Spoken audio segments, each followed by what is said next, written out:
Okay. Are we good? Because I need to start. It's late. We need to Charles, start. maybe. Mm-hmm. Don't kill Nene.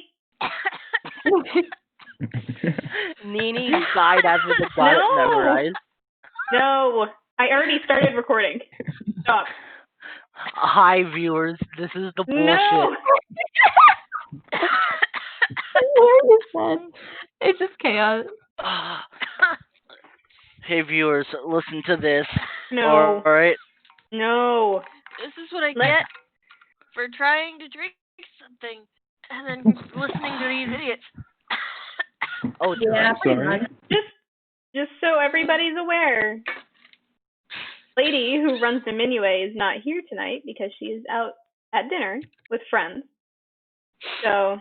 Oh wait, we're actually recording right now? Yes, we're recording. Yeah, Okay. I cracked open a can of A&W root beer and everything. I thought you would have started after the coughing fit. No, the coughing fit started when I recorded. Hey, guys, it's scarce here. Anyway, gosh.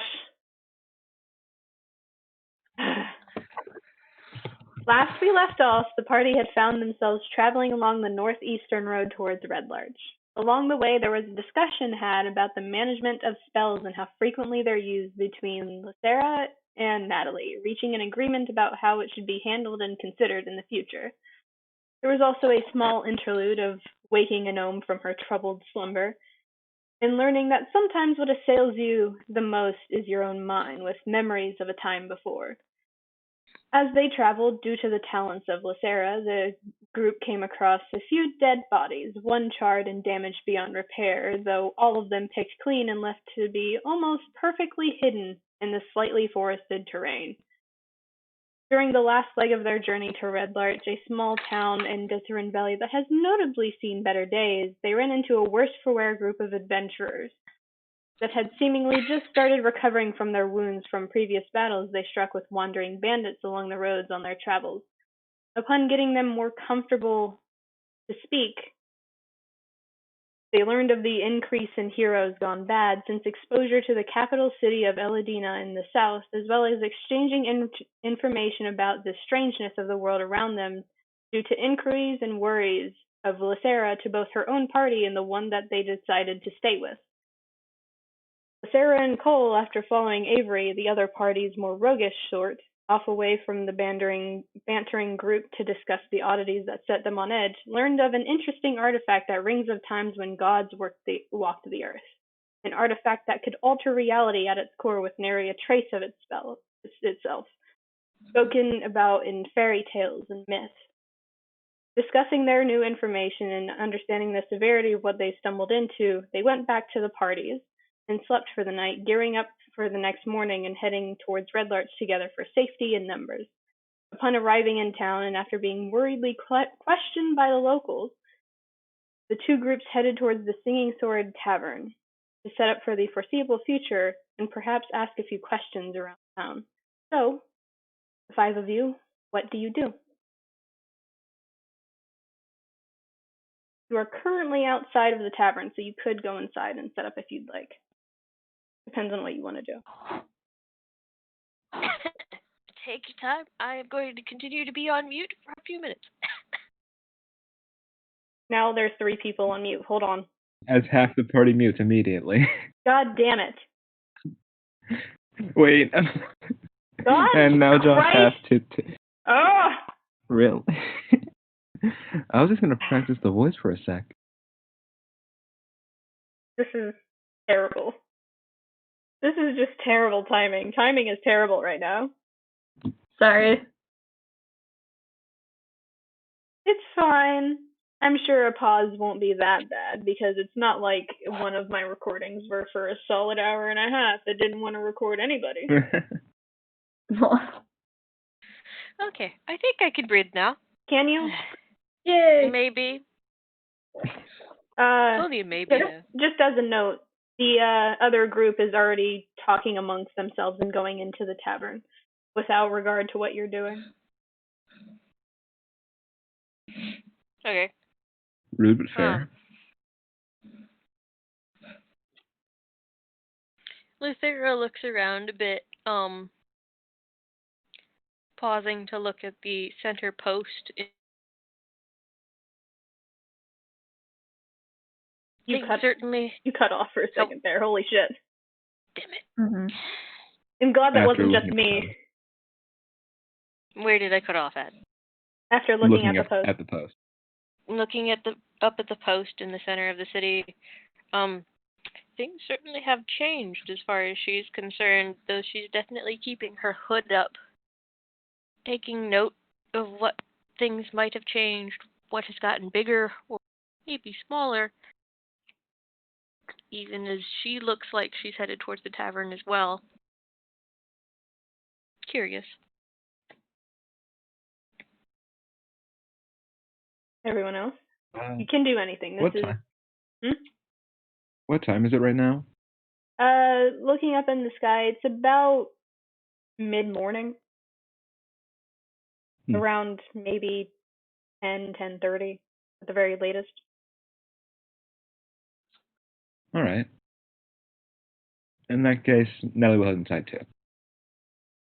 And so will Rayanne. Get some breakfast. So will Cole. So everybody's heading into the tavern right now? Mm-hmm. Yes. Okay, so I actually forgot the entire description of the Singing Sword Tavern, so I'm bullshitting, just so you know. I'm The proud one of place you. we would definitely be. The only person who'd be able to call me on it is Needy, but I'm getting it out there so she doesn't have to.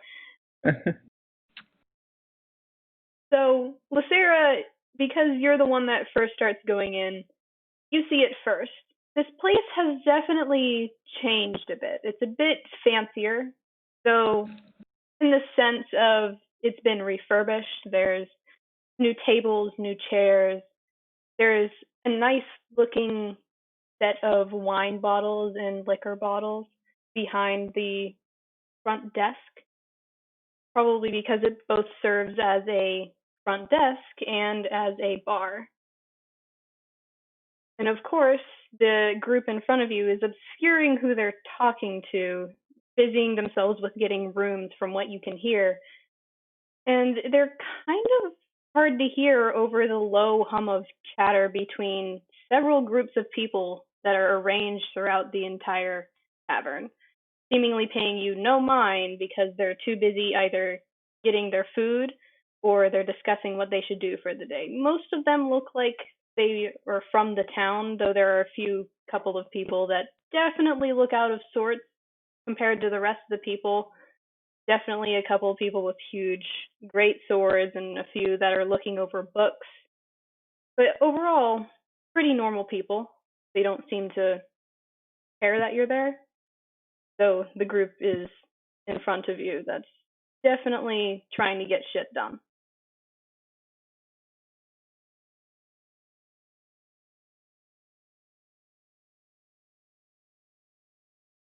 After a few seconds, Lythera, you actually realize that they're starting to chat up probably the owner of the establishment instead of actually just getting their stuff and moving on.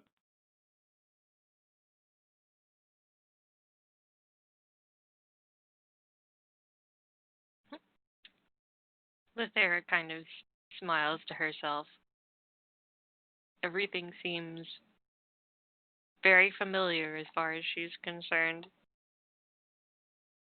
She does, however, duck her head slightly and head towards the bar, deciding to take a seat at it, away from the group, as they seem to be set about their own task. So the rest of you do see Lythera go around the group and towards the west end of the bar/front desk.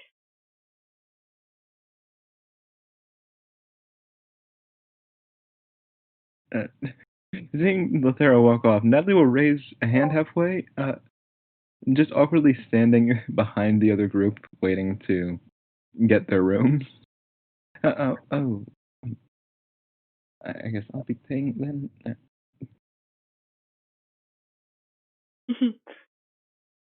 Rayanne, Cole, what are you doing? Minue is nervously trying to see if she can find a place to sit that's close by, probably to get a drink.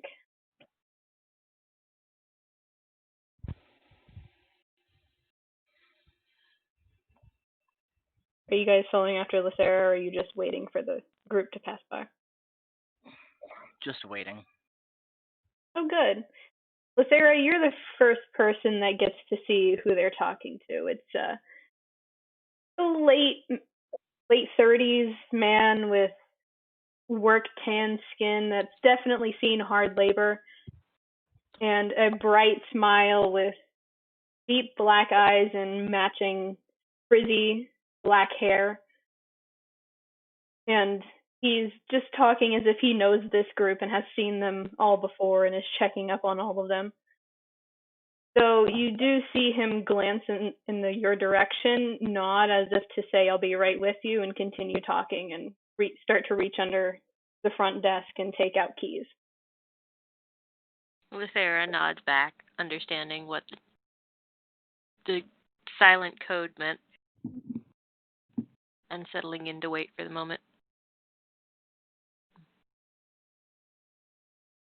So it takes a couple more minutes, probably because Lysera and the rest of you can all slowly hear the light laughter in their voices of someone who's known each other for a long time, or have at least been around long enough to become friends with the owners of the establishment, and just generally checking in and making sure everyone's doing okay. But after about 3 or 4 more minutes of talking, they get their keys and they head upstairs to seemingly divvy up rooms, because just from the sounds of it, there's not that too many keys, so they might be doubling up. And they head upstairs, and you can walk up to the man that you now see there, who is giving you a bright smile and gives the motion of his hand of 1 second and walks over to Lysera. "What can I do for you?" Lysera smiles. "You've got a wonderful place here." "Thank you. It takes a lot of work to keep it up these days." "So I've heard. Any news in the area? I'm afraid it's been a long time since I've been here." "What news are you looking for?" Let's see. Honestly, anything. It's been well over 100 years since I've passed by. 100 years? You've surely missed a lot. Very true. But it's a good time to learn. He seems to think for a moment and goes, "Well, I recently came into this establishment from the old family that used to run this, but from what I've heard, all of the watchtowers that have been built up due to the bandits that have been roaming around. They tried to come in here once, and they were stopped pretty quickly." And he laughs somewhat heartily. Lysera just smiles. Sounds like a good, hearty town. You must all be proud. "Of course. Why wouldn't we be?"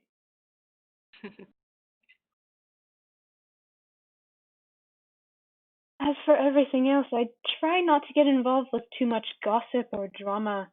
It's bad for business, so if you have something in mind that I can help you with, I'm not sure if I could give you much more information. You might want to go to Nyla's place. She's just down the street where the old leather workers was."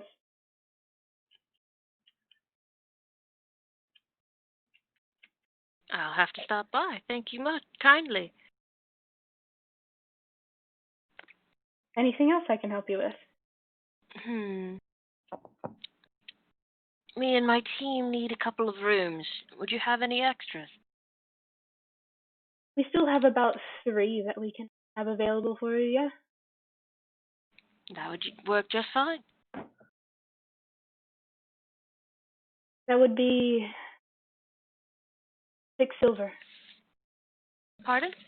6 silver for a night. You keep You keep cutting cutting it up out the on number. me. I'm so 6 silver? yes. 6 silver Silver. for the night. 6 silver per night. Does that include food and board, or is that just That includes food and board, yes. wonderful? Done and done.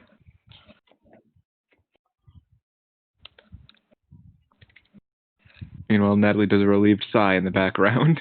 Because she doesn't have to talk to people. Hmm? Wait, are there more than 3 of us? There's 5. Yeah. Yeah. Oh yeah. People are I gonna can't share count. rooms? Yeah. And they were roommates. Oh my god, they were roommates. Who's Oh rooming my with God. whom, though? Who is rooming with who? That's up to you guys.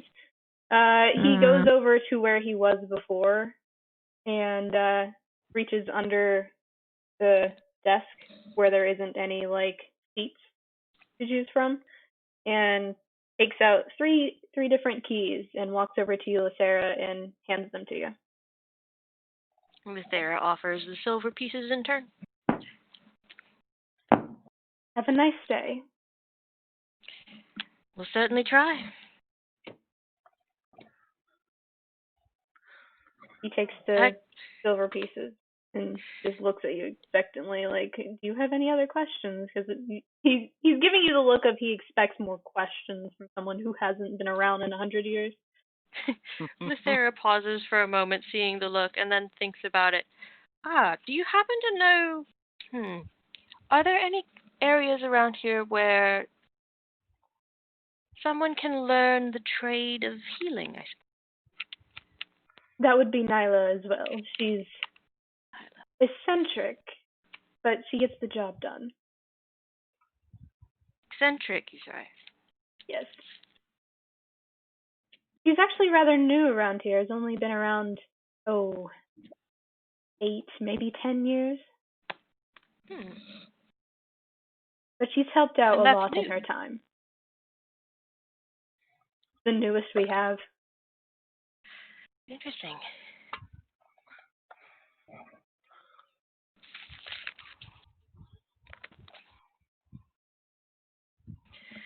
Thera nods, so seems I'm going to be visiting Nyla. Rand says, I call rooming with Natalie. She is statistically the least likely to stab me in my sleep. Thera just gives her a nod. That's not inaccurate, but I don't believe any of us are likely to do that at all. And Emmanuel speaks up and is like, now why would you think I'm going to stab you in your sleep?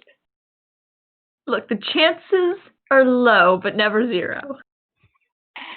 I would say this. She opens her mouth to respond, and then makes a gesture of fair.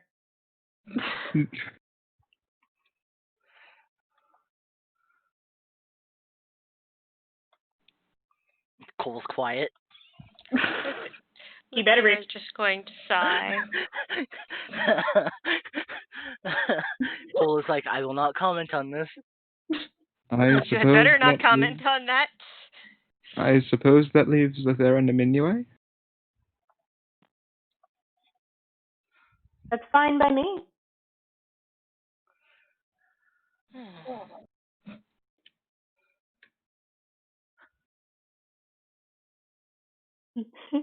Cole's by himself again. Just looking back and forth between all of you, increasingly unnerved by the silence. Emmanuel will go with whatever you guys decide. It's up to you. So what are we deciding then? Who's with who?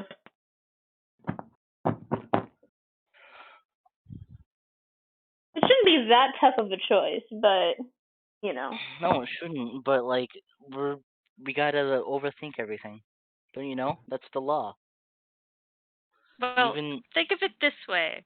I can either room with someone who's probably going to be working on his gun all night, or I can be rooming with the person who's probably going to bring in a skull still bleeding sometime at some point. What would you rather? Mm. I'll take the roof. That's so mean. I suppose that's an option. We Do we can have make to a pay bunk for bed. a spot on the roof? No one is Do sleeping you on the roof. actually ask that? if it's brought up, then yes. Is it? Does Lucera bring up the idea of sleeping on the roof? No, Luthera is just very much trying to figure out which is the least of the suffering. I can sleep on the floor, but I will be upset about it. We have 3 rooms. That's really not necessary. Whatever works for you guys.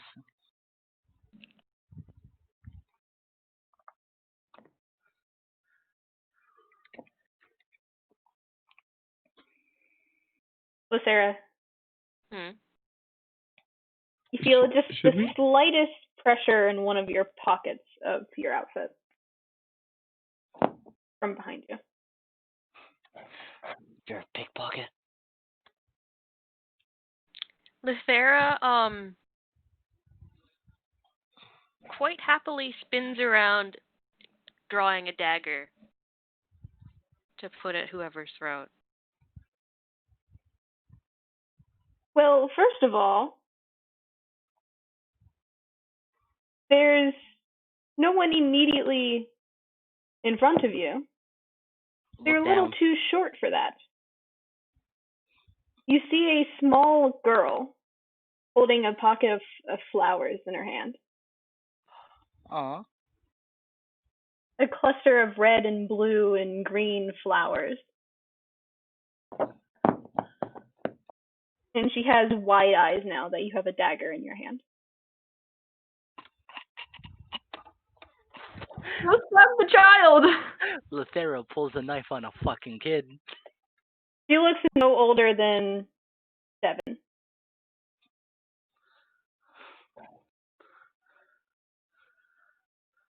Luthera stares at the child for a moment, spins her dagger in her fingers, and then goes, "Were you going for my coin, young one? Or should I question things further?" No, I thought you could use a flower. You looked sad. Oh, This is looking threatening. See, I And she knew you holds would out her cluster of flowers to you. Here's the NPC that we adopt, right, guys?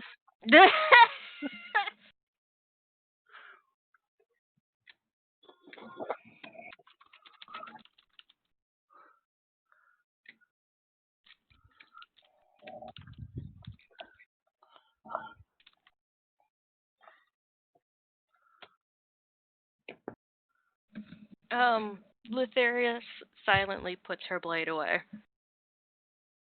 and turns back towards the bar. Cole, very softly. And I thought I was the bad guy. The rest of you see the young girl with long black hair and the same black eyes as her dad get a little bit dejected and go behind the bar again with her cluster of flowers. Oh.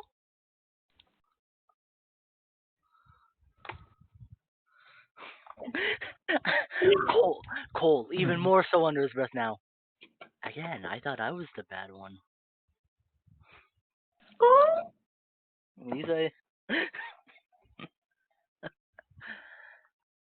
Bran calls back, "Have a good day, child." You get no response. Aw. I rolled just below your passive perception, by the way. Apologies on her behalf. She's not usually that threatening. Is she though? Yeah. I'll roll a deception check on that one. Go ahead.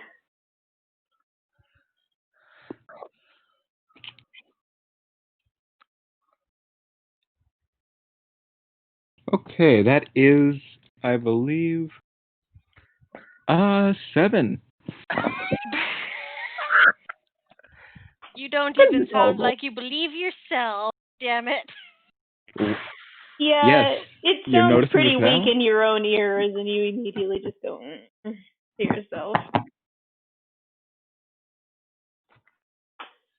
So, what do you want to do? Should we leave you to decide the room situation while Ryan and I set up ours? Or Lithera just sighs. Go set up your rooms. It doesn't matter where I sleep at night. As for you two, see me down here once you're ready. Which ready two, for what? Nini? So what? Which two? You have 4 people standing in front of you.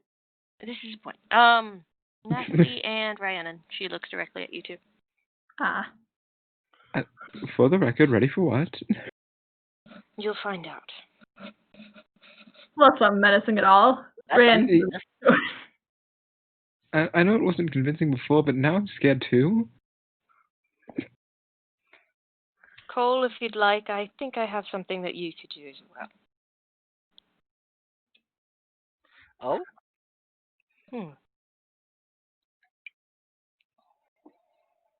Something that may be to your interests, depending. Depending. So do you hand over the keys? Yep. All right. You guys are free to head upstairs and choose your room and get settled in. Rand calls down. Just so we're all aware, Lithera is now at the top of my list, most likely to stab me in my sleep. I'll be acting accordingly.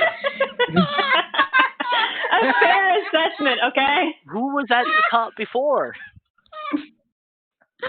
Ryan really feels like that one Game Grumps meme of the list of people most likely to hurt me or hate me, and who goes up and down depending on who's told. Oh, fuck. Who was at the top of the list before? If I told you, it would change your position on it.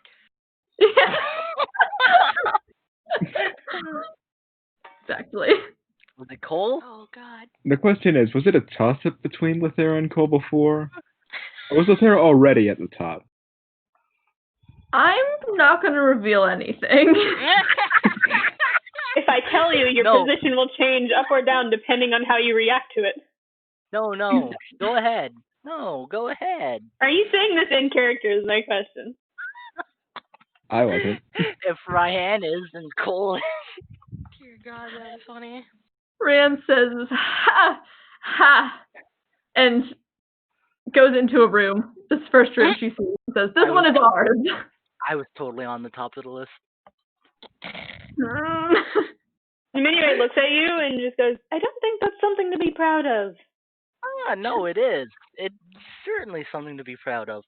I aim to be on the list of everyone who wants... I aim to be on the list of everyone fearing to be stabbed. Please tell me that Lithera can hear this from the bar. They're probably saying this as they're walking upstairs, so you'd barely be able to hear it, yeah. Oh, good. Lithera's just going to rub at her eyes like, dear God, I know a bunch of idiots. You know what you signed up for. No, I really don't. Nini didn't know a goddamn thing. I knew. Rhiannon yells out, to be fair, I think you're more likely to shoot me. I was just going to say that, actually. Lithera, you see a couple of people near the stairs. A couple of what seems to be passing adventurers stop their conversation and look towards the stairs with that look of,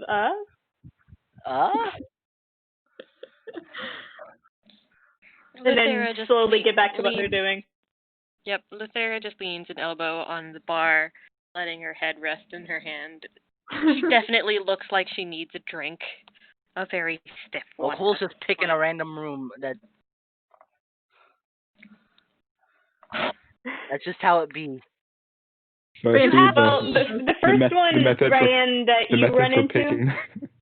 The first one that you run into, Ryan, with one of the keys is actually on the left-hand side, 2 doors down from top of the staircase? Well, then he's going to the one with the key. You have keys.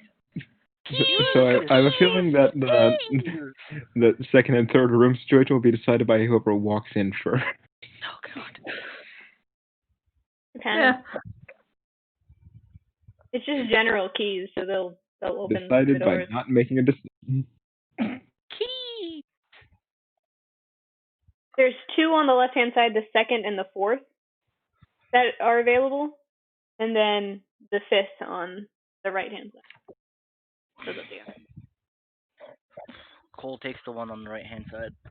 Okay, so you're the furthest from the top of the staircase. As it should be.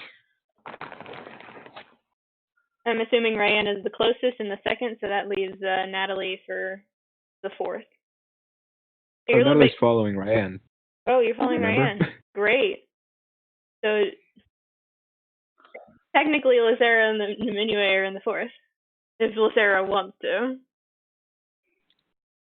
Keep note of that. Ryan and Natalie are closest to the staircase. Cole, you're furthest from it on the right-hand side. And Minue and technically Lucera, if she doesn't decide to sleep on the roof, then At this point, she might. See, this will come into 4 play thumbs up. when we groggily walk out of our rooms and fall down the staircase. Which Cole will do at least once per tavern. No, you got a lot of space between. You're fine. And it doesn't matter. As soon as he hits the stairs, Is he going to pull a Garrick? it's sock on smooth wooding. You just no traction. You just fall. He's walking down. He was Like going to walk that. down. Like whatever just fell. Like that. Bye. So do you have everything sorted out? Are you leaving some of your stuff there to make sure it's yours? Or are you still having everything with you? You can put your stuff down. You are staying here for at least a day. And Natalie's putting down a good bit of her stuff, keeping bases like the spellbook component patch and everything. Also her armor, because of the ominous Lethera warning. How's the weather outside? I should, The weather outside in game. In game. It's starting to get a bit overcast, so it's not as sunny as before. So does Cole really need a jacket? It's a little further north, so a light jacket possibly. Okay, he's keeping his jacket on. It's like that temperature where it's like you could wear a jacket if you really wanted to, but it's still pretty nice. So. All right, so he's keeping the jacket on. It's definitely the temperature if people wouldn't look at you weird if you did. So. He's got to look edgy. Mhm. Mhm. And also, he'll just put his pack. That's the word. How did I forget that word? Words are confusing. Words don't exist. Words are not. Anyways, he puts his pack on the bed and then just walks back out. Naminue is taking a moment in her room for right now. So, do you guys head back downstairs to meet up with Sarah? Yeah. Could we?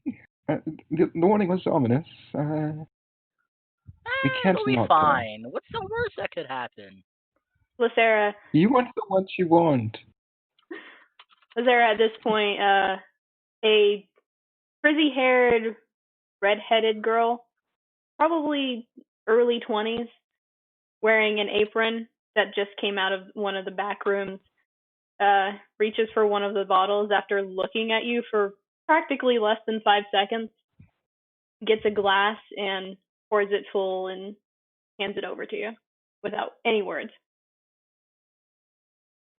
Lethera looks up, says, "My thanks. What do I owe?"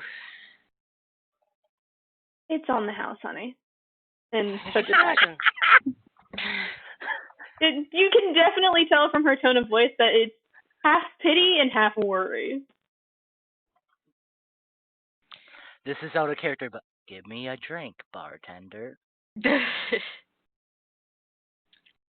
Lithera gives her a toast and throws it back. I swear to heck. It tastes slightly fruity, like actual fruits were mixed in with it, along with the actual whiskey. So it tastes pretty nice going down, and it's super smooth. Oh, good. I wish stuff went down that smooth for me. Hmm. That's how I know when I'm fucked when I'm drinking. If things start going down smooth that weren't going smooth before, I'm like, oh, I have gone too far. Fair. This is the point of no return. So Cole, Natalie, and Ryan, are you headed back downstairs at this point?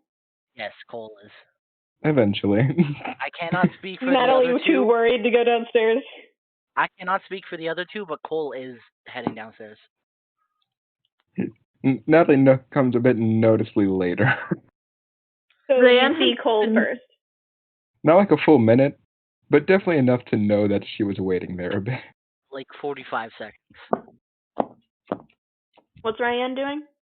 Ryan has been aggressively fluffing any pillow in the room and has decided to come down. They're aggressively fluffed. They're definitely fluffy. Yes. But how fluffy? Please tell me you have to roll a d20 for this. Please. I want a roll. How fluff? I need to know. How fluff? Need to know. I need. Look. Am I rolling? Is this me rolling? Roll athletics for aggressive I fluffing? don't care who rolls. I just Ryan, need a roll for me. Oh, okay. Just a d20 because they're insisting that it's a fluff. Well, I got a nat 1, so. Oh no! Not fluff. You broke a pillow. No. You're a failure, fluff. Oh. As far as the Dragonborn is concerned, it's fluff, but maybe to a human, it's as hard as a fucking rock. You think you did a pretty good job of aggressively fluffing it up so that it'll be very comfortable to sleep on when you get in the room. But maybe your roommate would see it differently. At this point, I think it's aggressive fluffing. That's an aggressive fluffing, but the claws make it a bit too aggressive. Oh, yeah. Cole flops onto the pillow and just gets knocked the fuck out. Yeah. Anyway, so Cole's down first, and presumably Natalie and Ryan's coming a little later because aggressive fluffing. Aggressive fluffing and mortal terror. How long does Ryan spend on fluffing her pillow? Like, I don't think I've ever fluffed a pillow before. I don't know how long pillows take to fluff. I sleep on pillow pets. I mean, if you're doing it badly. If you're doing it badly, still like 30 seconds. She spends a minute and a half. Oh no. So noticeably longer than Natalie. Were you just gonna triple any time that I said? If I said 2 minutes, would you have said 9? Just making sure. Just making sure. I literally have a note on here that says aggressive fluff. Just for you. So you see Cole first, and then 30 seconds later, Natalie comes down looking a bit apprehensive. And then about a minute later, Ryan comes down looking very proud of herself. Lithera looks like she doesn't know what to make of any of this, but right. Cole just looks like a normal dude. He hasn't done nothing weird. Him anyway has not come down yet. So. Just those three at the moment.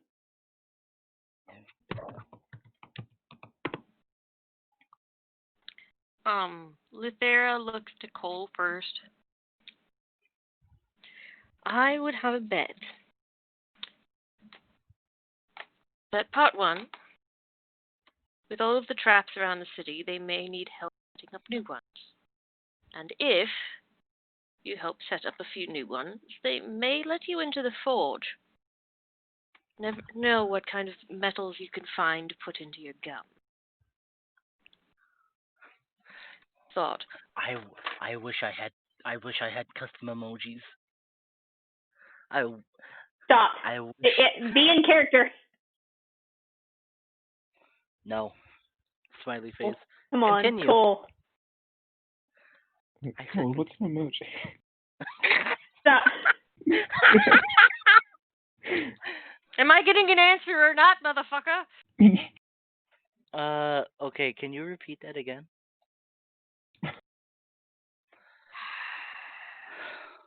I know. I imagine that was in character. You know what? Yes, it was in character. So it was the goddamn sigh.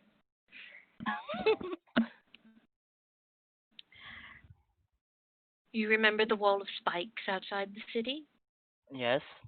And the watchtowers? Yes. They may need help setting up more traps. If you help them, they may let you into their forge.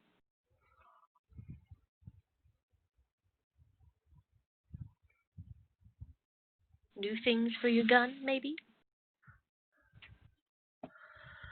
Yeah, that could work.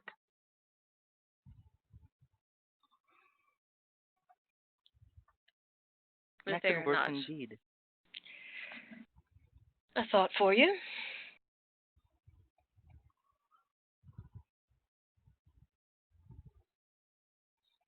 Lithera then looks towards Natalie. Who waves? She doesn't look too impressed. It should be noted that Natalie is currently wearing a breastplate, which she normally doesn't do in towns. She might be scared.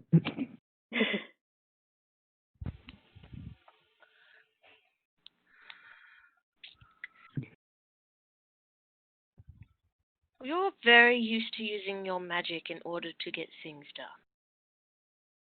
What sort of work did you do beforehand?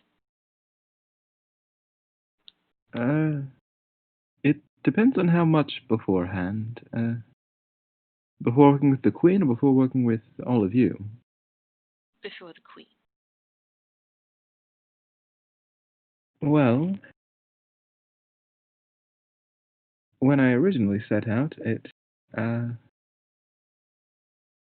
was mostly odd jobs from town to town, usually dealing with helping out with their crops for the season. I was studying Druidic practices, and that was a good way to get practice in. Did you enjoy said practice? Yes, I would say so. Lithera nods after a moment. If I remember correctly, then the farms near here may need your help. Oh. Especially with the weather changing. All right. Yes, I can do that.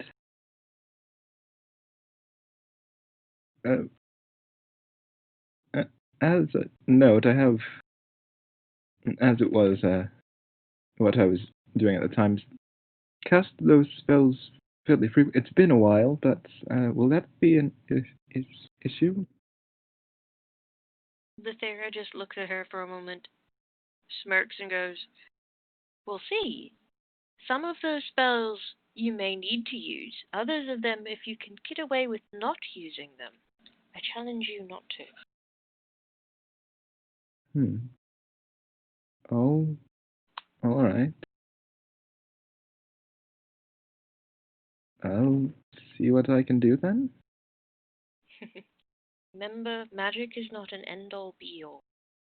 And if you are caught without it, do not become the mouse in the trap. Mm. So, remember that plants will grow without the gardener's hand, but it always helps. Alright? Oh, all right. Challenge yourself, do what you can without. Mm. Remind yourself what strength lies in your hands and in your mind, not in just what your mystic arts. Alright? Right. I'll hold you to it. Finally, she looks at Rhiannon.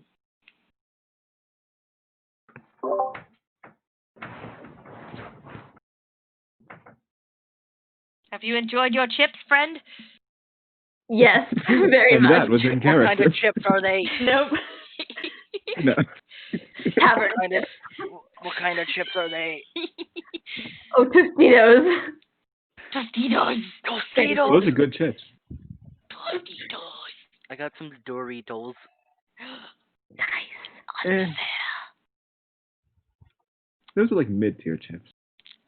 What? No, my favorite kind of chip is Chex cereal cap. Okay, that's good. Never had Oh, it. Anyway. We can't stay on track today. No, No. There's no such thing as on track. Impossible. Lucera smirks at Rhiannon and goes, "We are headed to Nyla's." Okay. Brienne eats a chip. Where did you even get that?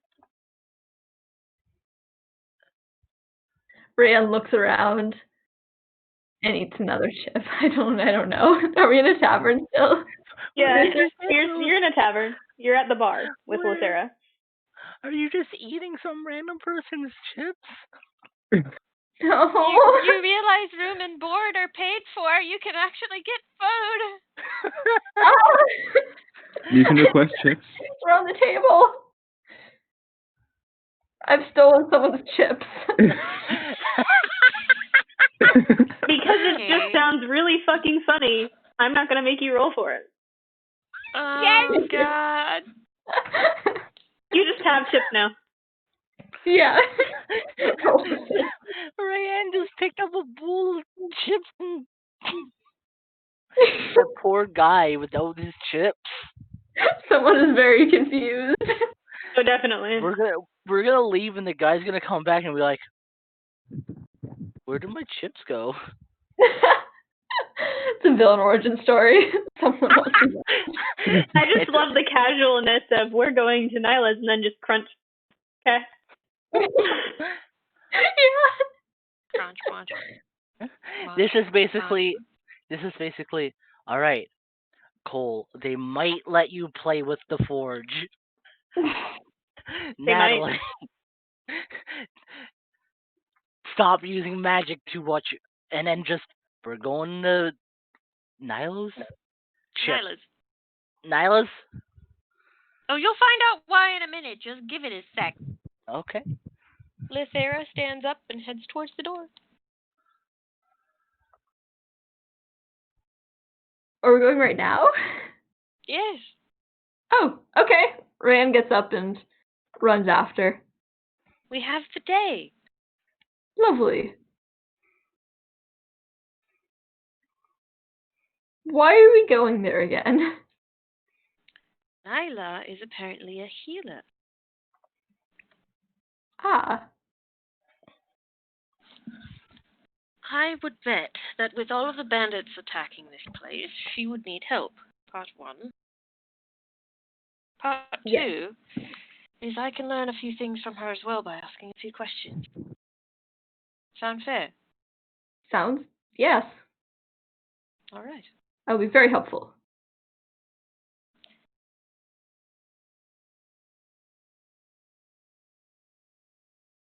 So is everybody going to their supposed location? Wherever that may be. Yeah. So I'm purposely leaving Lysera and Ryan for last, so we'll start with Cole. Okay.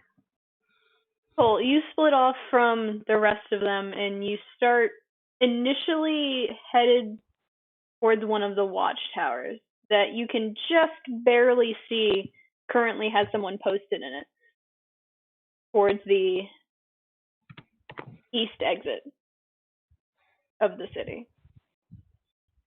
Mm-hmm. It takes you about 5-10 minutes to actually get to the watchtower, and by that time, you've been spotted by the person in the watchtower who is halfway down the ladder down to apparently switch out with someone who's waiting there. So you walk up to this pair of individuals, fairly young for this particular business of watching out for anybody who might come in. They look no older than maybe 25 at the very latest. And one of them has short, spiky brown hair with blue eyes, and the other has an undercut of fluffy black hair. Both human, both boys, as far as you can tell. And they chat amongst themselves for a bit and then see you approaching and stop talking, giving you a look of yes without saying anything.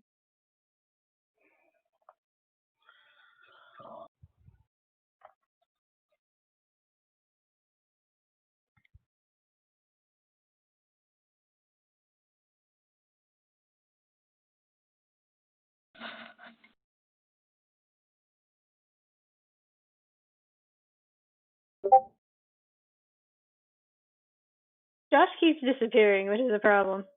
Okay. I was wondering if it was just dead on my end.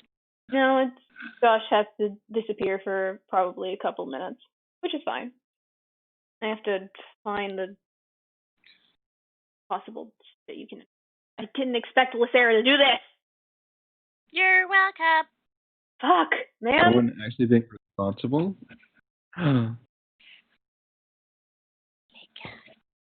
It's almost like, I used to be an old hero or something.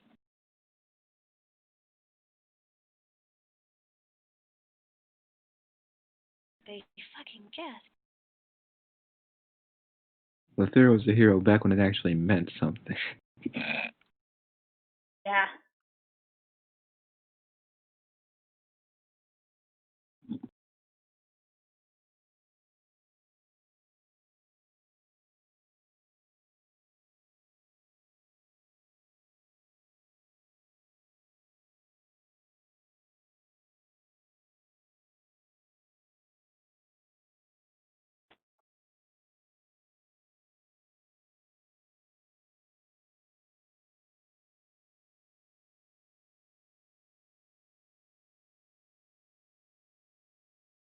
I found my notes on this. I should have had it already open, but I didn't. Bad news, we are out of chips. Oh no. Oh no. I would share my chips, but I'm pretty sure no one wants my chips except for me. I would try your chips and probably die. Probably. I'm not sure how I would receive the chips. They are Cajun chips. They are spicy. I can't handle spice, but I'm willing to get through it for the food underneath. Listen, friend, as far as I'm concerned, most of the types of them are sweet, and only one of them is slightly spicy. You do not. That's bad. That still means there's plenty of cayenne pepper and Tabasco sauce on them. Oh, and jalapeno. That is a lot of spice. It's wonderful. The jalapeno one tastes sweet. That sounds very good.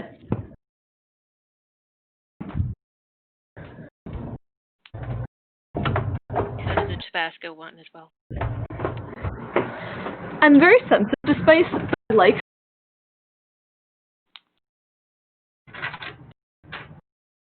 Cajun, fear me. I mean, same, but like, Ow! Fuck! to me, Sorry. spicy just doesn't taste good. It just hurts a little. Mm-hmm. Well, are you used to, like, the Creole spice? Have you had herb spices, or are you used to Cajun death by heat? I'm not really used to any of it because I don't like it, and thereby haven't eaten much of it. Okay. There are more chips, but they're on the top of the fridge. Not even that short. Ah, god damn it, they're the wrong kind. Oh well, it's fine. We've got Hare's restaurant-style tortilla chips. I've never This is had going them. elegantly. This is a wonderful interlude conversation to have while Josh is probably off getting his first food of the night. Chips. I didn't knock the watermelon off, so I'm kind of mad as a win. I think we have 17 million tons of celery in both the downstairs and the upstairs fridge. I see another piece of celery. I'm gonna kill it. Squeak. Squeak? There's a squeak. It was a squeak. Where? Oh, I was opening the fridge. Move some celery away from me. I'm carrying my chips back upstairs to my room in shame.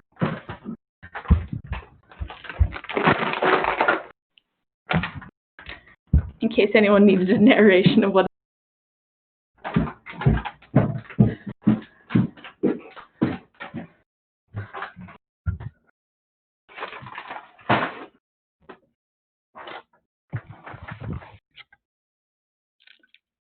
There is now a cat occupying the space where I once sat. You moved. It's your fault. Left. Mm-hmm. This is no longer your spot. That is true. Josh has a unique knack for getting into interesting situations whenever I have to ask him to do something. It is neither good luck nor bad luck, but it is certainly luck indeed. I've never had neutral luck before, but I think Josh has mastered the capability of neutral luck. I have bad luck, Nini has good luck, and Josh is right in the middle. Sorry for the loud. I think I have pretty good luck. We've established my luck is just cursed. I have cursed energy. I think my luck is either very good or very bad, considering it seems that whatever god there is has been trying to conspire against me surviving. My parents have had like so many near-death experiences before I was born, and then when I was born, I had asthma and I almost died, and like 7 million things. So I think that the god is trying to strike me down. But your luck's too I'm powerful, clearly. Exactly. One time I got a concussion, I don't even know what happened. There was just a sink in my face. So. The sink attacked you, not you attacked it. It did. Some say I may have passed out for like 2 seconds, but I don't think so. I think the sink came up to get me. Oh my god. I haven't even opened my drink past that time I tried to drink when I said something to Josh, and there's Josh. Goodbye, Josh. Adding on to that concussion story, it was the night of homecoming too. That was fun. I mean, I still win, but is Josh okay? We're gonna see. God damn it. Aww. That sucks. So, Cole is... I'm muting myself for chips again.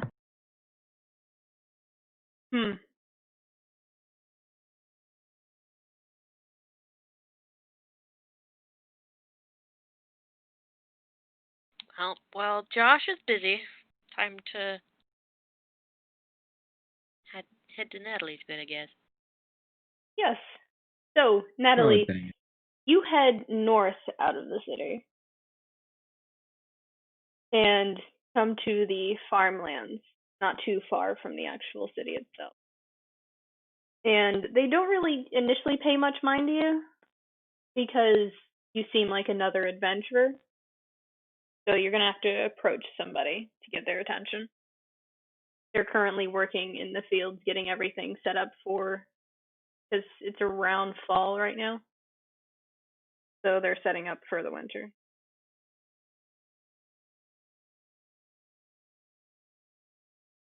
The first thing Natalie's going to do is look over the farmland a bit, see how they're doing things, if there's anything that's obviously not working quite right. Roll nature. All right.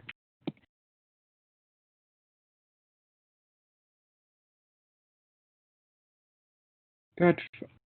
With a plus 8, that's a 13.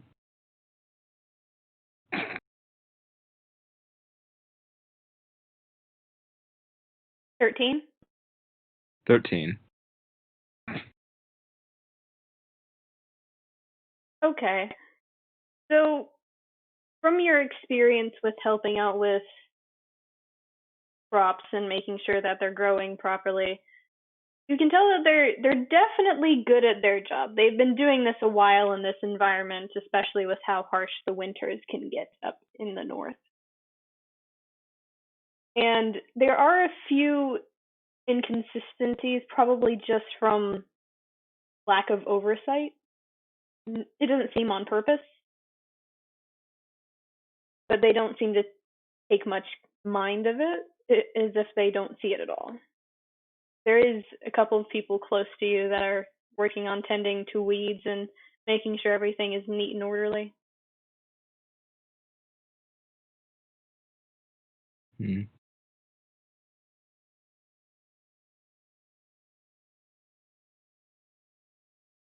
In that case, after doing a little bit of surveying, she'll eventually walk up to whoever seems the least busy right now. They both seem equally busy.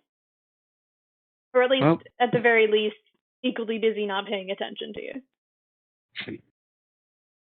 whoever's nearest then. Okay, so you walk up to a half-elven gentleman with tied-back blonde hair and definitely seen better days in terms of being dirty.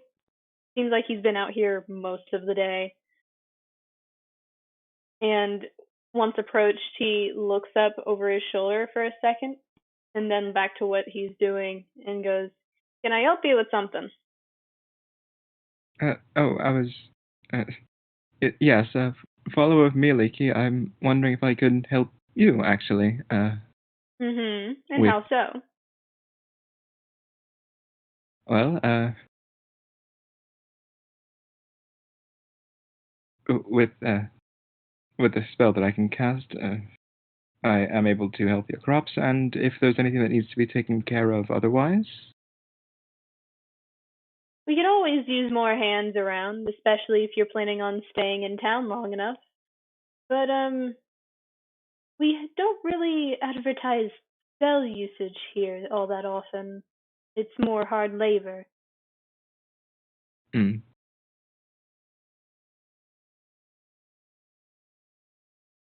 You still up for the task? Yes, I believe I am.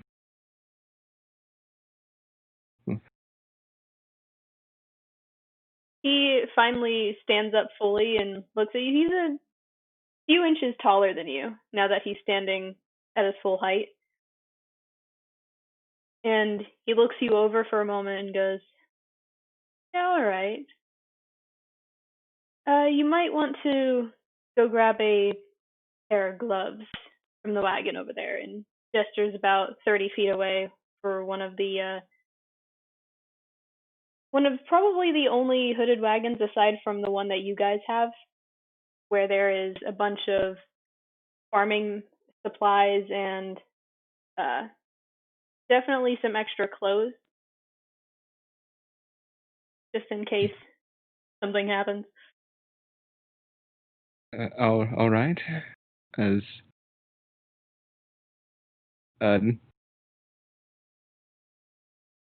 first, Natalie summons Russet back into existence. Poof. Okay. And starts making her way over to the cart. Russet getting a head start to retrieve the gloves. That's cute. All right. So Russet retrieves your gloves for you, even though you still walk over there to get them. Yeah. And you put them on, and they're a little heavy. I know exactly the type of gloves I'm looking for, but I don't know the words. Because I used to use them when I used to work on farms and taking care of the vineyards behind my old house where I lived. Very specific set of gloves that have a name, and I don't remember them. But regardless, they're fairly thick, sturdy gloves that are meant for hard labor, and if anything were to try and prick through your skin, it definitely would have a hard time getting to you. So you put on the gloves and you head back over to the half-elven gentleman. Mm-hmm. So rather easily, he seems really happy with the fact that someone from the town that is presumably passing through with the way that you're dressed. You don't seem like the type to stop to help. So he seems rather happy that presumably an adventurer is stopping by and helping the town for the time that they're there. And he begins ushering you from place to place, showing you where to look for specific weeds and what ones are okay to leave in, since they might help the crops grow, and in showing places where you can collect some vegetables and a couple of fruits from trees nearby. And I need you to roll just a straight d20 for me. All right. So, what's 6?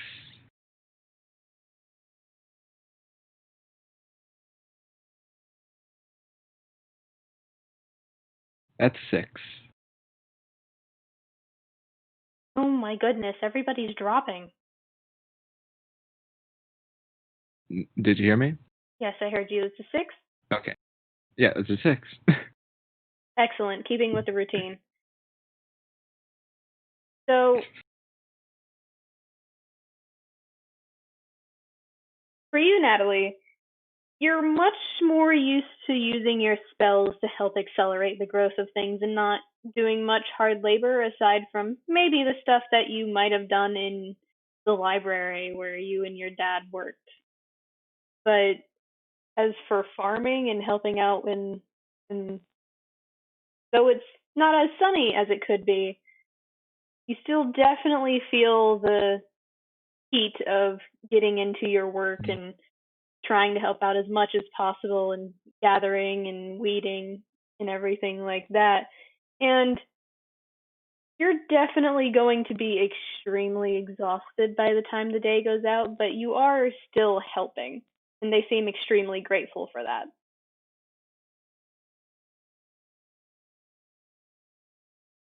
She's very tempted to try and keep herself tidy throughout the day with a prestidigitation every now and then, but decides against it for the most part.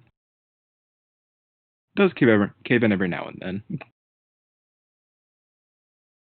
Roll perception for me. All right. With Russet here, should I roll for him too? You can if you'd like. Natalie's is an 18. And Russet.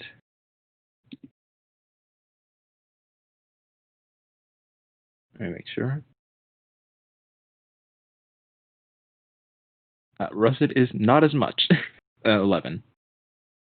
So, Natalie, while you're working and you're taking a slight break from weeding so much because your hands are starting to ache from all the hard labor that you're doing alongside of these farmers, you overhear a conversation between two of them that are taking care of the orchards for apples and oranges.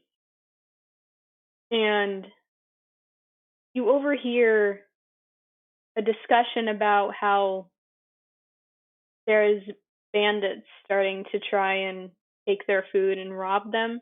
But thankfully, the watchtowers and the traps that they've set up have been deterring most of the bandits that are roaming around from coming near, especially since everybody has either been trained in hand-to-hand combat or knows how to use a bow. And you do hear brief moments of conversation of recalling a group of heroes that came in to teach them how to defend themselves. As it's in slight reverence, but in that way of speaking about people that you didn't think would come to help in that odd manner of wow, rather than actual awe or hero worship. They sound like they're talking about an old friend, but you don't get the name, especially not of the party that might have helped out. So that's what you're doing for most of the day. A good long while, yep. Yeah. Nini, Mars.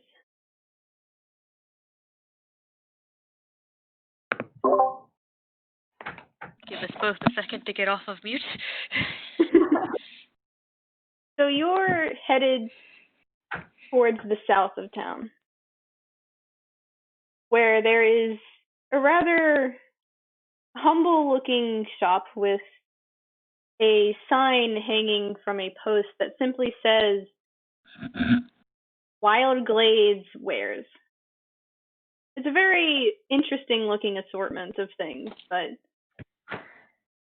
just from what you see on the outside, it seems rather humble and nice and cozy.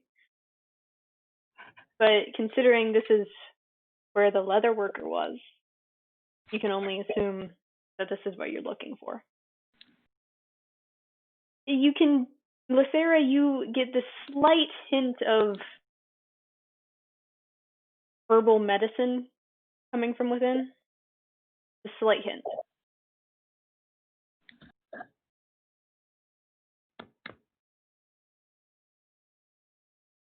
Lysera smirks. Looks like we've come to the right place. Heads inside. Rhea nods and follows after her.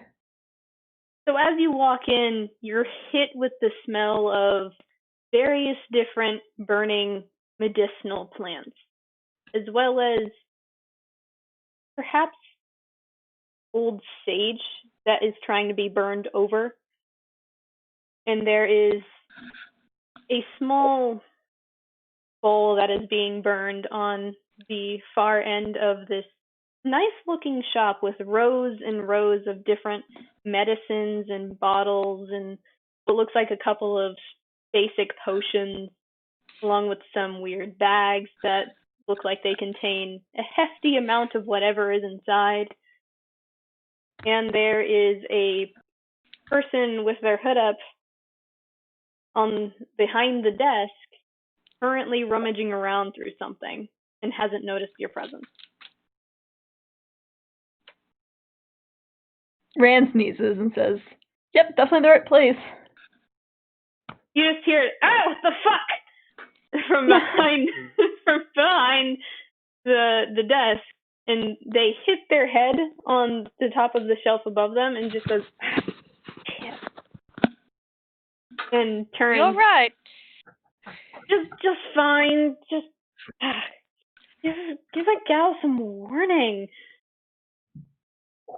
And turns around, and there is a pure black tabaxi, half glaring, half pouting in your direction. And she pulls down her hood, and she's still rubbing at the back of her head like she actually hit it pretty hard. Like, can I help you with something? A little bit of hope for us, and perhaps a little hope for you, if you wouldn't mind. I could always use some help. It's pretty tough around here lately.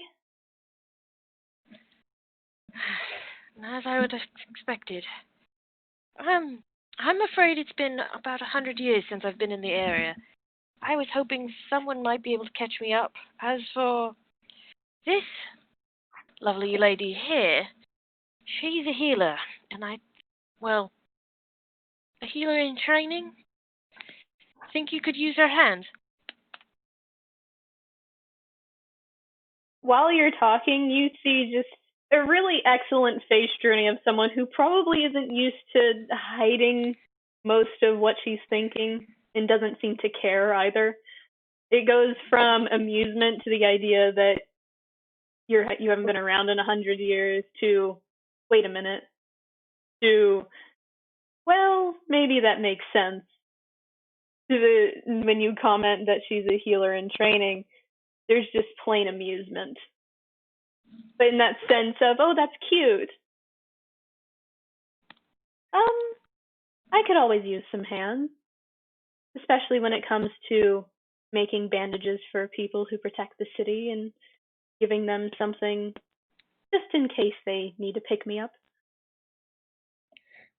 Rand gives a toothy grin and waves kind of awkwardly. Happy to help. Indeed. Now, as She's for you, slightly madam, embarrassed. you said you needed information. I'm not sure if I'm the person to come to. I'm rather new to these parts. Honestly, the newer information is better. Part of me is looking to get a map. The other part is just looking to, I don't know, see what's changed. He holds up one claw and just goes, what exactly do you mean by changed? It has been 100 years, so things are bound to change. Oh yes, I've already noticed the change in the weather. That's easy enough.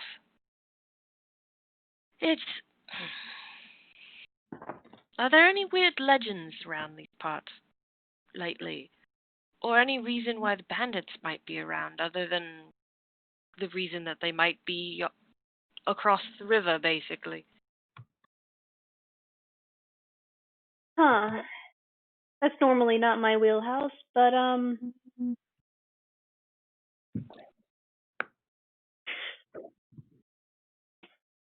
alright. I rolled a natural one. I'm just Certainly not not the getting wheelhouse. any help with this. Nope. I can interrogate whoever I want. I get nothing. I'm so sorry, but you might want to ask Shamira. She's the one who sets up traps. She's the one that keeps an eye on everything. I'm just the healer around here.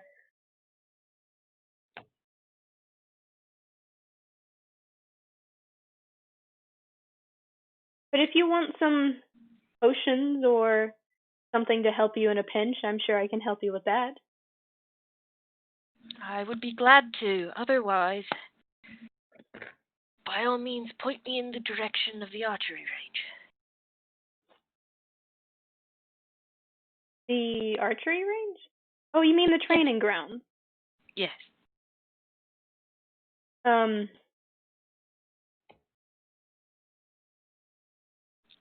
She actually gives you information towards the farmlands, but a little ways away from it. So it's probably moved since the last time you've been here.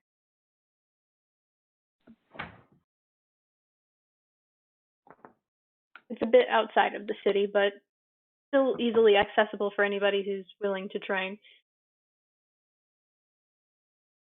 Ready? Rand gives like a little half salute thing and yeah, ready.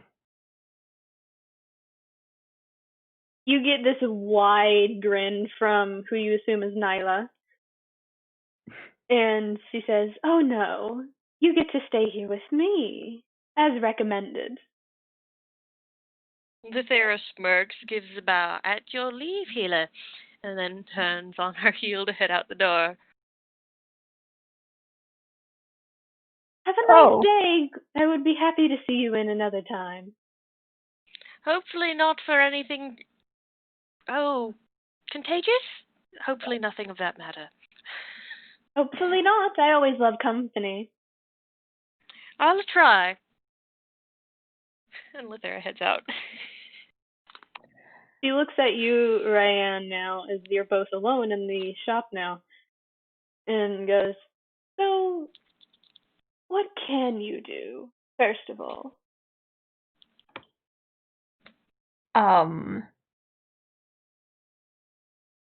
Quick question. Do I have my chips with me still? For comedic purposes, sure. You did crunch mid-conversation. Well, I was going to offer her some chips, but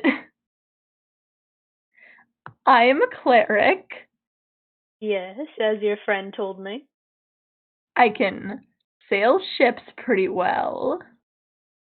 Not much help around here. You never know. Floods happen. Anything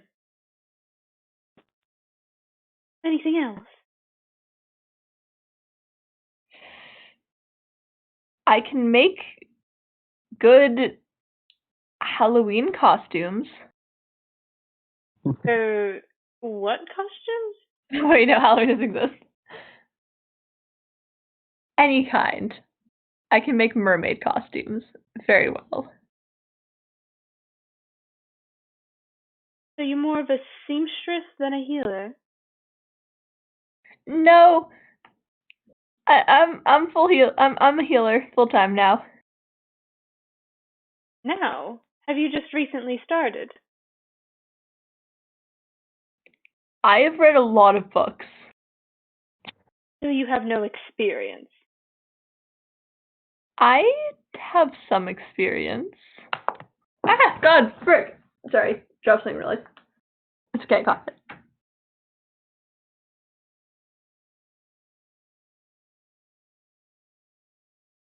So what type of experience do you have?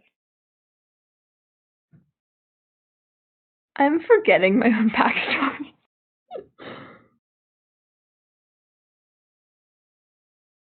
I have this written down on a piece of paper. Sorry. No worries.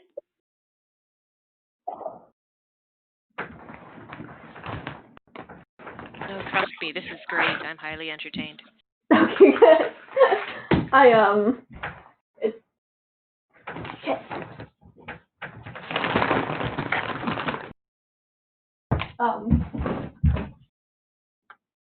Crap. This is You're definitely searching one quite of hard. those. This is definitely one of those things of someone trying to tell a manager during an interview of, yeah, I know exactly what I'm doing, and trying to remember all of the things on their sheet and not remembering a thing. Yeah. It's great. Ram It's would great. not I love want it. a job interview. Not gonna lie.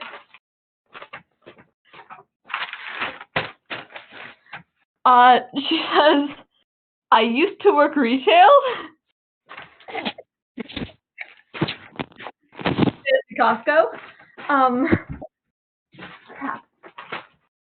I love you. Let's just face facts. Oh my god.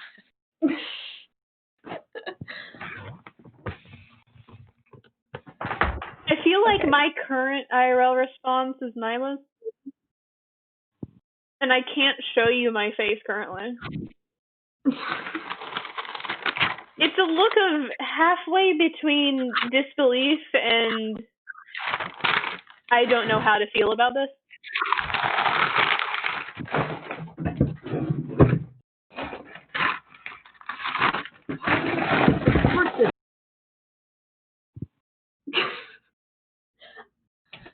So my bad. I cannot find anything in my goddamn room. You're welcome to come up with something on the spot if you'd like. She All right. seems less and less impressed the more you try and talk yourself up. Alright.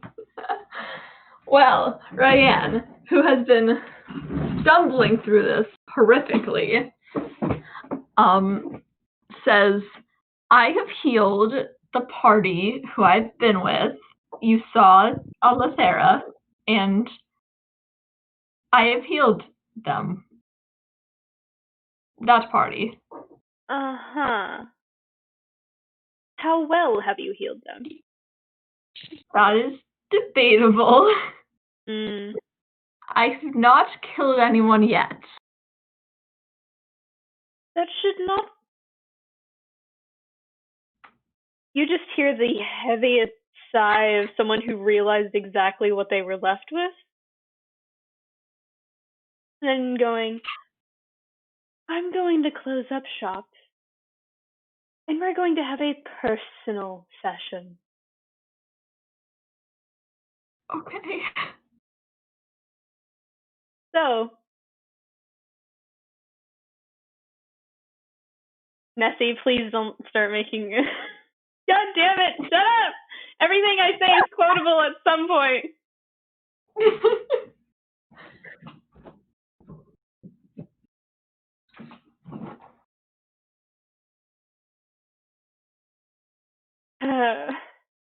I just say things. So,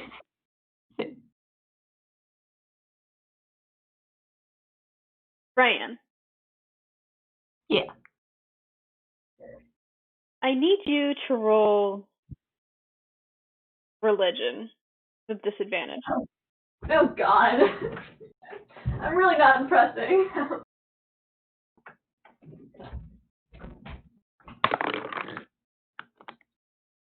Okay, 9.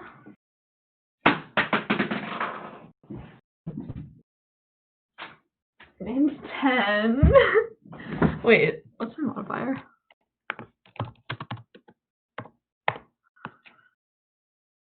Gotta be honest, not doing too hot as far as rolls go.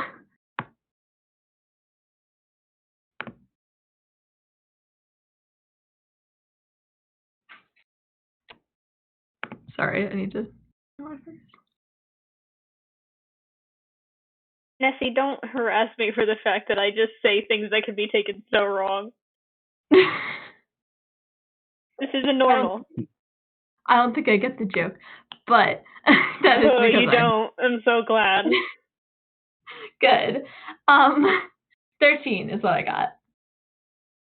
Okay. So, you spend the better half of the day working with Nyla on better ways of applying your healing in the best places to go for if you can't immediately reach a wound. Places like pulses and over the heart, and making sure that you know how your divine magic works. So I need you to just roll a straight d20 for me.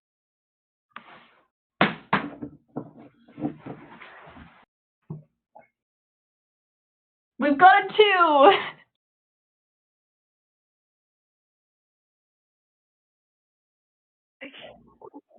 I'm sorry. The dice don't like me. No, it's okay. We have 2 cursed party members. It's okay. I told you I was cursed. You try and go along with what she's saying, and you try to retain what she's telling you about maybe you should focus your energy more towards the pulses and over the heart and channel your divinity and your divine powers of healing through the way you're trying to heal rather than just the healing itself. And you're definitely catching on to something, and then you get distracted by the fact of she's wearing very pretty garments. Like, she's definitely not from around here. Where is she from? Oh no. You're definitely having an ADHD Dragonborn healer moment. Oh no. And you get distracted asking questions about her instead of asking questions about how you're supposed to heal better. Pretty tabaxi woman is telling me things. No thoughts, head gay.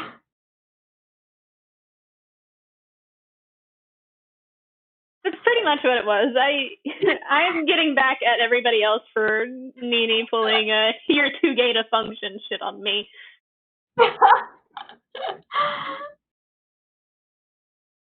Look, you created that for yourself. I did, and thank you. You're welcome. So, Rayanne, you spend pretty much the entire day trying to and failing to get most of your attention together because you just keep finding more reasons to get distracted. And at some point, Nyla just sighs. Okay.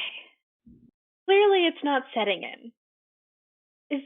Is there something getting in the way of teaching?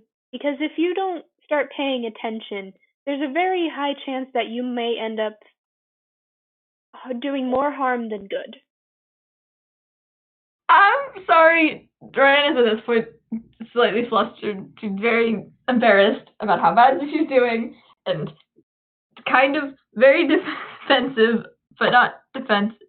She's very frazzled and kind of ashamed of how badly she's paying attention, and also wants to impress this tabaxi. So she says, I will pay. I'm so sorry. I'm trying to pay attention. What's preventing you from paying attention? Good luck answering that one.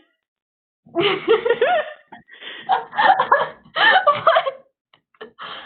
You put me in a position. I did.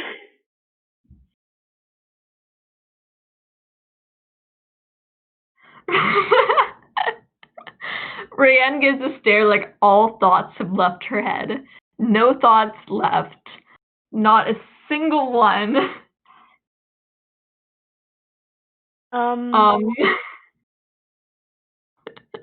Are you alright?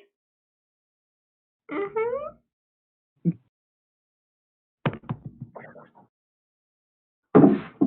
Maybe we should try this a different day. It might just be the weather. Yes, the weather. Absolutely. It is the weather. We should try this as many days as There's a deception check. You roll deception for me. Damn it. Do I even... Okay. Oh, good. +0. Glad this is going to go well. Yes, the weather. It's very hot. Hey, you'll never guess what I fucking got. What? Nat 1 or Nat 20. Yeah. You got what? Got a 2. Again. About me and getting everybody new dice. Jeez. It's because I rolled my glittery one earlier today. I really don't need to roll insight. This is why I was rolling so much to get my average down. I'm so upset. I'm so upset. Rand is just rolling 2s at life at this point. I hope you understand you have now made your character a disaster gay. Honestly... Now, is that From what made I'm or hearing revealed? about you and your girlfriend, I don't think that's any different from real life. To Pretty join much. the party. Yeah. But I don't also think that your was so much roles made as demanded it. revealed. True. But the dice gods apparently demanded it disaster gay. Yeah. No character I play can't be a disaster gay. My energy is just too high for that. Fair. So, Nyla looks at you for a solid 30 seconds to 40 seconds, slowly Oh, no. nods as if she's picked something up, and goes, I believe we're done for the day. Rayanne makes a strange squeaking noise from the soul and leaves. You feel her eyes on your back as you leave. Rayanne is close to crying. she's not good at this. If you hadn't picked that up. Sarah, I need a 3d20 roll for me. Okay. Just to see how well your training goes. Oh, it's as far as Lithera is concerned, she's going to get to the training area and train herself, but also keep an eye and go slow enough so that anybody who is out there training as well can follow for. There's a couple of people out there trying to get a hold of the bow. They look rather new to the idea of picking up a bow, but they're definitely trying their damnedest.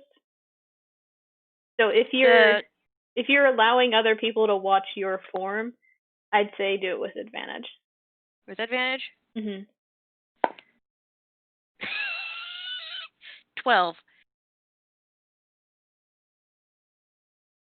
So you're a little bit distracted from getting everybody else in shape and doing what they probably should do around the town. Mhm. But you do rather well for showing form and balance in keeping yourself poised with the bow for others who may or may not be watching you. And by the end of the day, you do see the two that were with you get a little better at their aim in the way that they hold the bow. Good.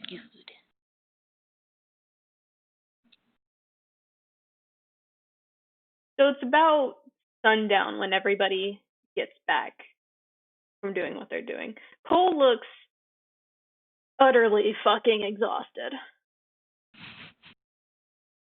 And Diminue actually comes a little bit after Cole, looking pleased with herself. That's not worrying at all. Alrighty then. You're all meeting up in front of the tavern at this point.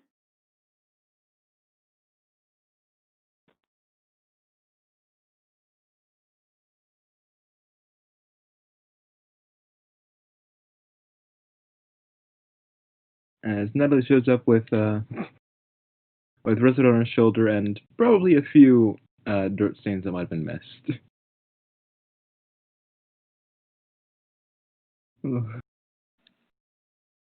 Natalie definitely looks like she's either been rolling in the dirt or has been handling it quite often. She's prestidigitation to most of it away, but not all of it. Lithera sees her and smirks and goes, "Had a good time today, did we?" Not what I was used to, but not dissatisfying work.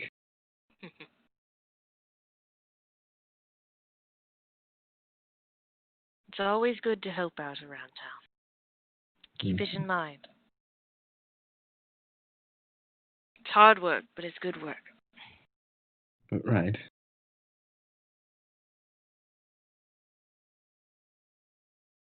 You get the feeling she's still conflicted on that, but not opposed.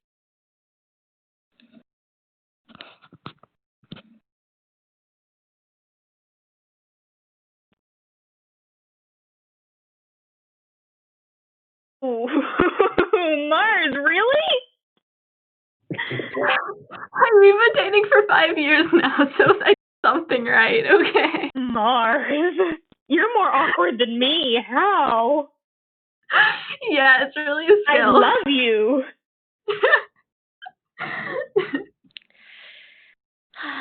Anyway, anime convention, so that's the kind of person I am. Children. Children, please. So, Fran definitely looks dejected and put down when she returns, looking at the ground. Ryan, are you alright? Yes. Insight, Deception right? check for me? Yeah, insight. That moment of both of them, I think, just raised their eyebrows like, excuse? That was a little quick. That's a 14. Roll deception for me, Ryan. Leave me alone. Oh my god! Not Did you two. roll another 2? That's a 16 for Lithera. Dice is cursed. What did you roll? 2. I mean, I rolled 2. Yeah, she's definitely down about something. Definitely fucking lying to you. I'm so frustrated. If you'd wish to talk about it later, we can. Did something happen? No, nothing happened. I'm fine. Another deception check for me. Do we even need that one? We already passed the one that said something happened. No, it's just for fun for me. Oh, wait. If the dice hit my carpet a little bit, can I pretend it wasn't in that one?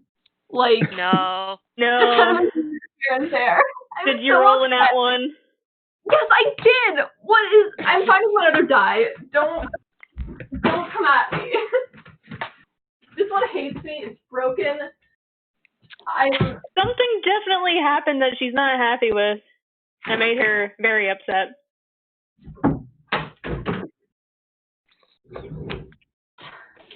Lithera just shakes her head slightly and pulls out the wine that she bought. All right, sit down. Wait, are we still outside the... I would say you guys have walked in and are talking over probably food Hey, at this point. Just sit down outside the door. No. I would say you guys have walked in, taken a seat, and there's food for you. Are there chips? Sure, There's chips. Lithera just pulled out a bottle of very nice wine that she had bought and is starting to pour for everybody, basically. Lovely. Cole is resting his head on the table, heavily breathing as if he did extremely extensive labor he wasn't prepared for.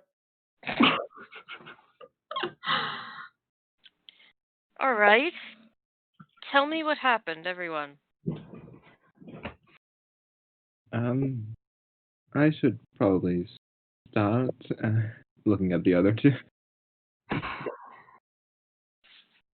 Well, they appear to have shared the sentiments against using magic, so I helped out by helping with the weeding and in the orchard. Took practically all day, and was to help with pointing them out, of course, and that's about it. Did you learn anything? I overheard some conversation about the heroes that were here a while back. Apparently they'd helped out with the defenses around here, teaching the locals about basic combat and coming up with the watchtower idea. If I recall correctly. Couldn't get a name, but... You didn't hear anything about the watchtower. You just heard about basic defense. My bad, that was mix-up. Basic combat, like sword, basic self-defense, practically. So yeah, omit the watchtower bit. My bad. Lithera nods. All right. What did you yourself learn? Well, it was admittedly a bit nice to not rely on magic so much.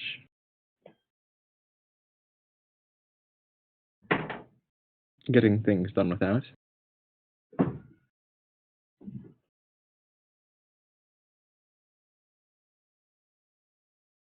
Lithera looks like she's waiting for something else.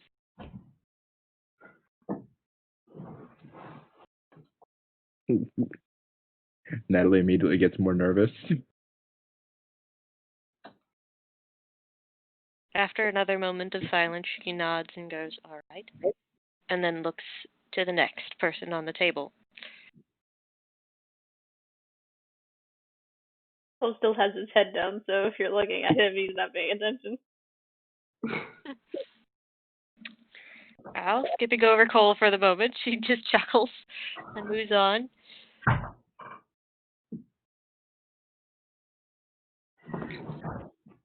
Nimue pipes up very happily and goes, "So, I got some really interesting information about Oh, some ex-heroes that came in here a while back.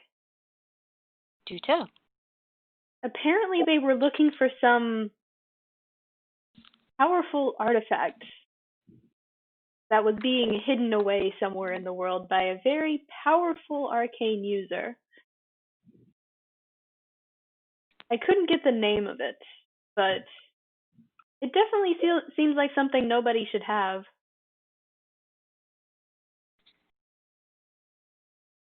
They thought someone here had harbored the item in question, but nobody found it.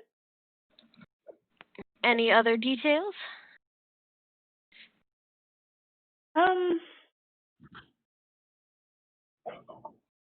Yeah, actually. There were a couple of rumors that down south where with the Queen, that people that worked there long enough and stayed there long enough would just become different. They wouldn't be themselves. Which I find incredibly odd, because we're still ourselves and we spent time there. So maybe it's just gossip?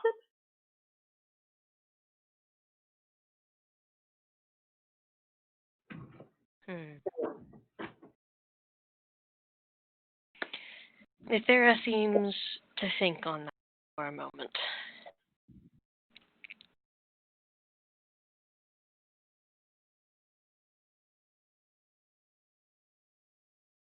Before nodding and moving on.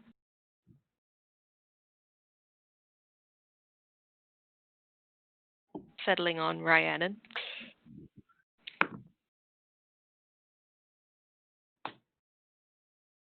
Who hopefully has taken a breath for the moment. Rhiannon has taken quite a few breaths. Maybe a drink of the wine.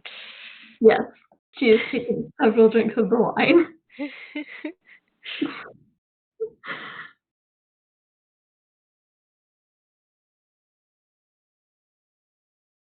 Oh, was there a question implied in that? Yes. Oh, okay. The question of what were you up to today? Rand takes a long sip of the wine. Oh my god. Sorry, if there's scratching in the background, it is my cat. First. So Rand takes a long sip of wine, says, cat girl hot, and then looks away like, that is all this. That's blunt. Yeah. I'm wanting to heal.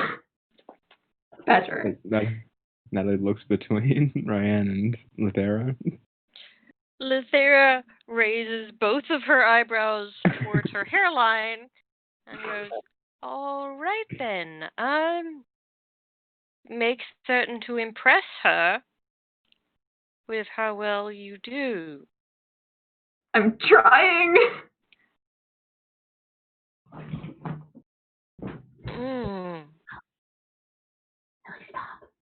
Disaster gay. Ryan, you say, Sarah Ryan. looks like she doesn't quite know what to make of that one. Girls, hot.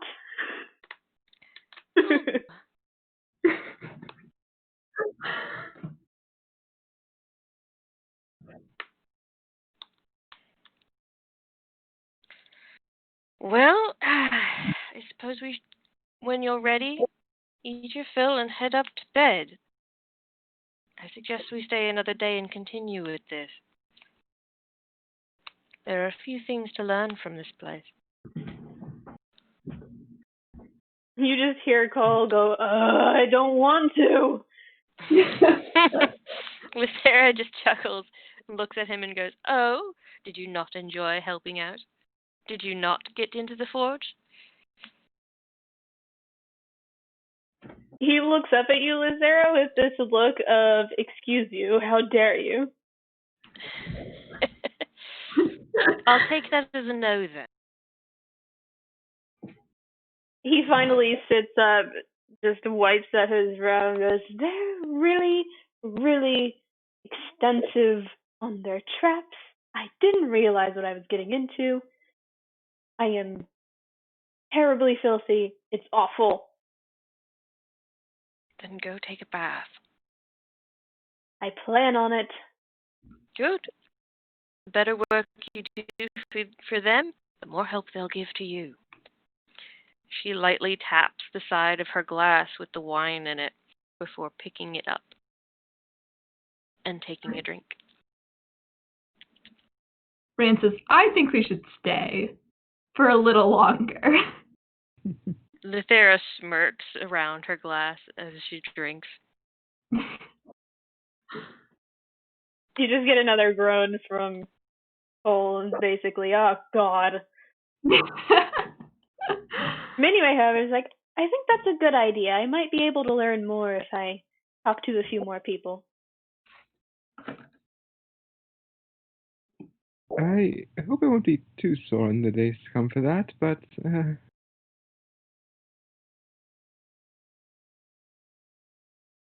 with whoever you helped today, Ran, if you'd like to stay a little longer for her, we could, right?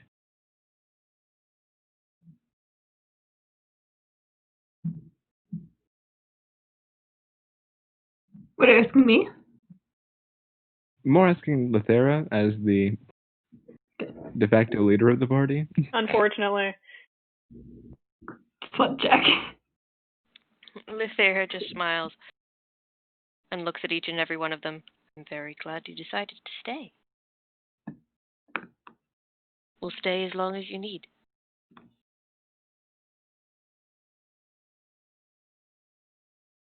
However, for your first day, you've all done well.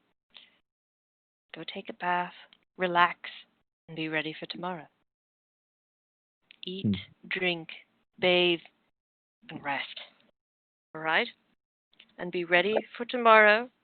Hopefully, each and every one of you will learn something very important from this place. Got it. Understood, yes.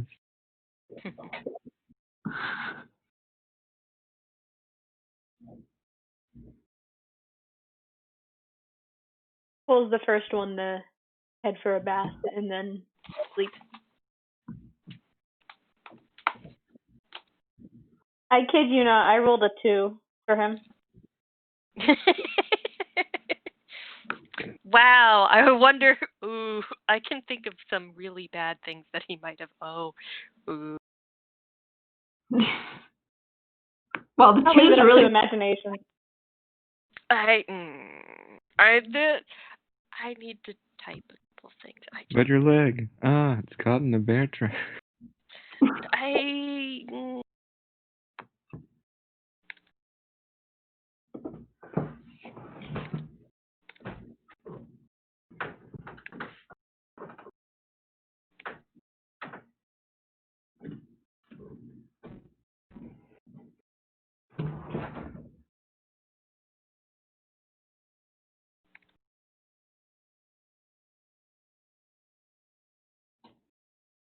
We haven't gone on too long, but that does feel like a good place to round off for the night.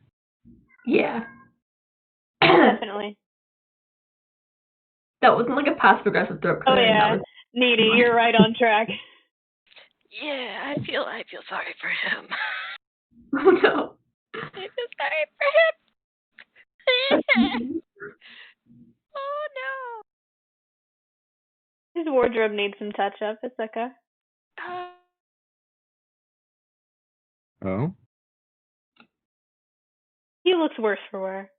It's fine, don't worry. So we're going to leave that there. Everybody is starting to get a hand on what Lucera is trying to preach. Good stopping place for now? May I say one last thing? Of course. Perfect. Luthera watches each and every one head up towards bed, and then very carefully refills each glass for wine until there are 8.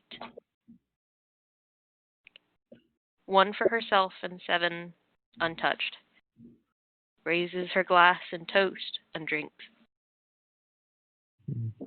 An excellent stopping point.